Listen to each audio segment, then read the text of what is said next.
Welcome to your recording session. I'm your engineer Kevin131. You will enjoy working in our state-of-the-art Pro Tools studio. Thank you. Please tell me about some of the things I can expect from our session. Okay.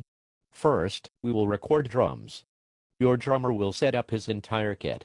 We will carefully place expensive and great-sounding microphones around the drum set and the entire room to capture the best sound possible. That sounds great. However, your dumbass drummer plays so out of time with no sense of feel or pocket that I will need to completely edit and beat detective his drum parts.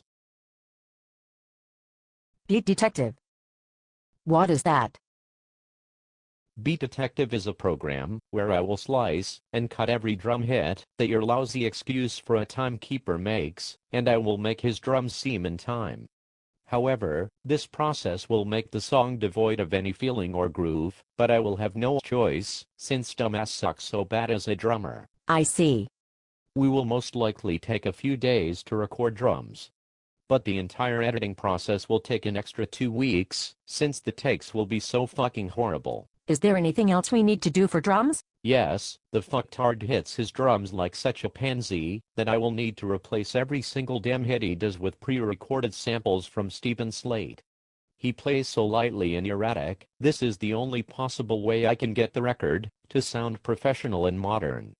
I may kill myself in the process, but it is the only hope we have to make the drums sound good. One more thing while I remember. Yes. What is that?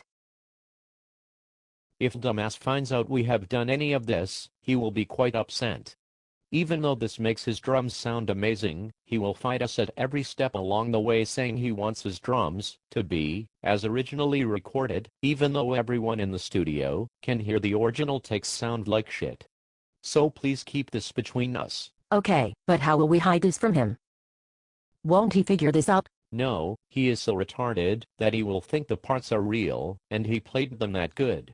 And me and my staff have devoted our lives now to hiding these tracks from the band. Even though anyone with half a brain or half a set of ears should be able to tell the difference, they will not be able to.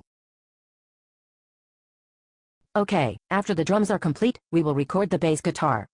Tell me how you do this. Nothing I do will get your moron of a bass player to sound good. His bass amplifier sounds like a dying whale. It is muddy and unclear. Actually, all we need to do is ask him to play with a pick instead of his fingers.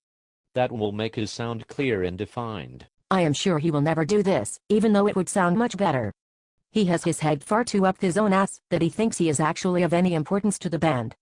Why don't we get him in and out of the studio as quickly as possible, and then have the guitar player recut his parts? I like that idea.